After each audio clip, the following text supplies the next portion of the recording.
Hello and welcome to Your Manchester, a channel dedicated to all things Manchester and for you good people who love Manchester just as much as we do.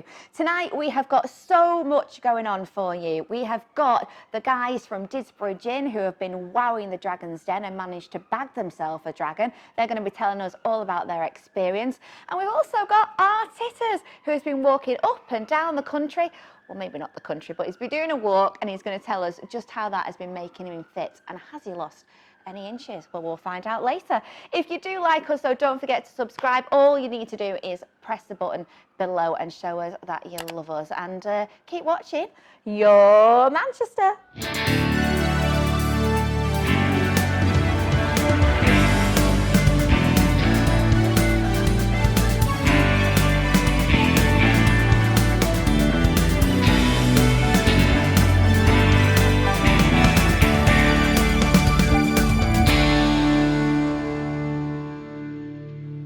Now, you might have been doing dry January, but I have been doing Ginuary, and it is so much fun.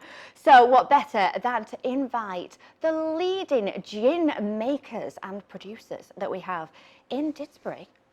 It's Liam Manton and it's Mark Smallwood. Oh my gosh, you were in the house. Right.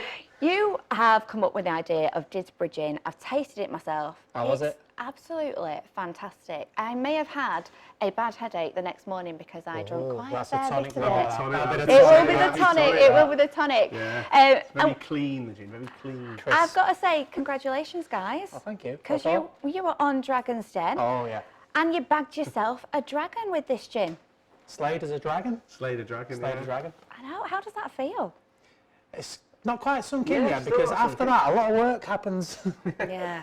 And so we've gone from being sort of a part-time business where we were. It's a funny story because the month we filmed Dragon's Den, 2 weeks early, we both got made redundant. So the gym brand was being run in our spare time, wasn't it? And then it was like sink or swim. We were going to crowdfund, but then we got asked to go on Dragon's Den.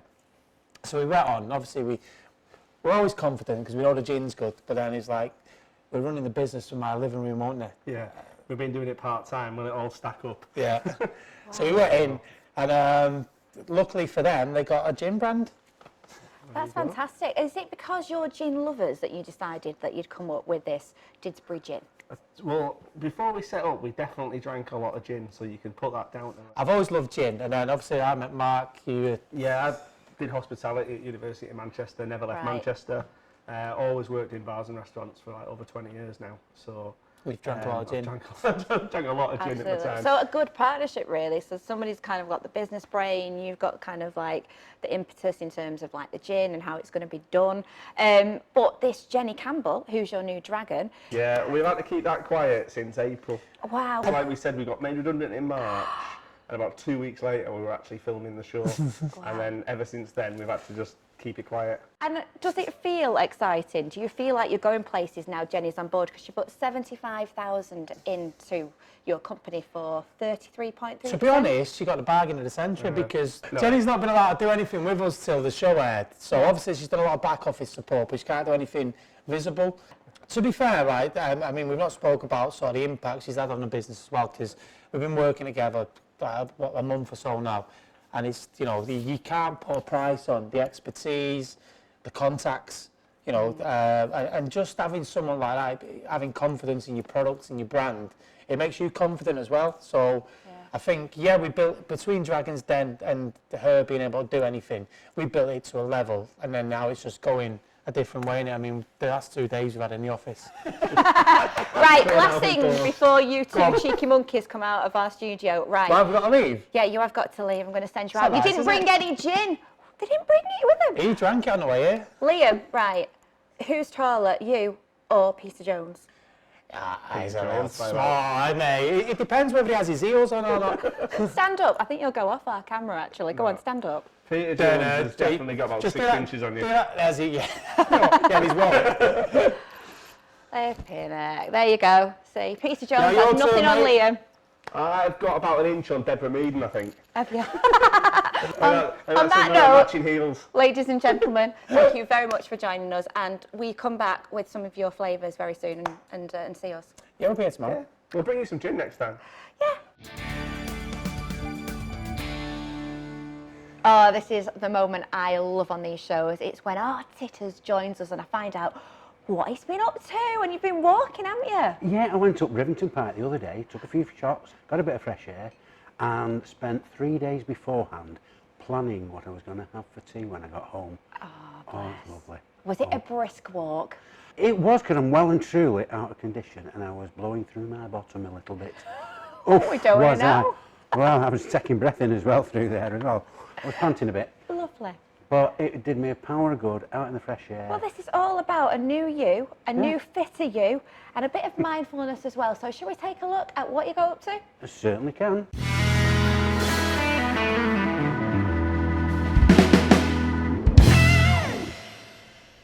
Flask, check. Sarnies, check. I'm off to conquer Rivington Pike. Now, which look? Raiders of the Lost Ark?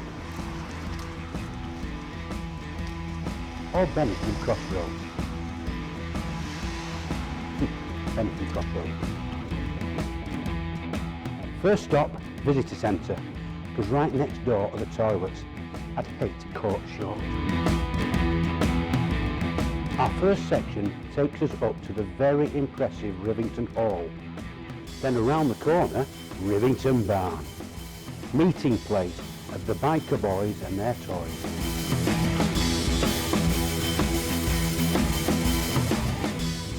I once went to a dance there, a barn dance.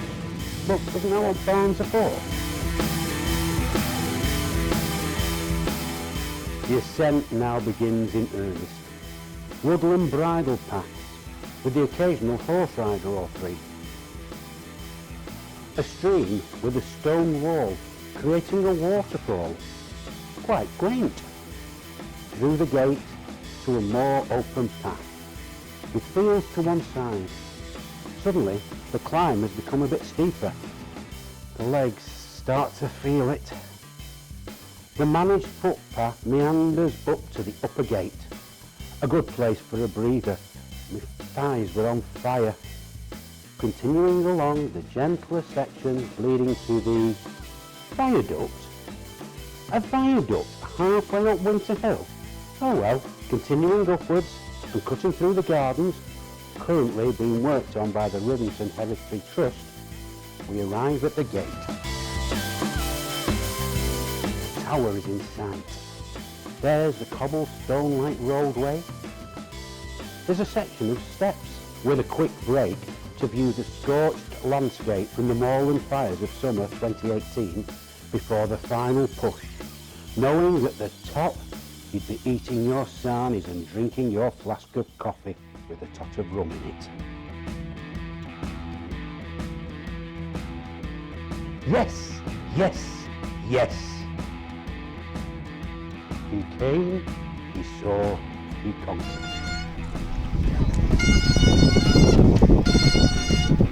Some chose a different way down, and before starting was heard to say, this could go one of two ways. Once we reached the bottom, we called for a well-earned cup of coffee in the cafe next to the visitor centre, where we checked our stats before heading home to a slow-cooked stew and dumplings. It looks like you really had a good time. It was a lovely day out, absolutely lovely day out. And as I say, when we got home, food. Well, I tell you what, we have got something planned for you for the next show to go and do. Right. It's cold, it's a bit slidey, and watch your fingers. Right. Okie doke. You're going ice skating. I'm not allowed to swear on air, am I? Oh, goody! That sounds so much fun. Right. Brilliant. Titters So, on ice. Yeah, Titters on ice. Come back and tell us all about it. Right. Love to. If you're in one piece. Thank you very much. I'll get special insurance out, yeah. We have got so much coming up on the next show as well. So don't forget to tune in to Your Manchester and find out a little bit about Titters. But we've also got the Anti-Valentine's Day theatre company that is coming in. And they're going to be telling us about their alternative play. You don't want to miss that. So do press subscribe if you haven't already. And join us for that episode. And where's it going to be? Your Manchester.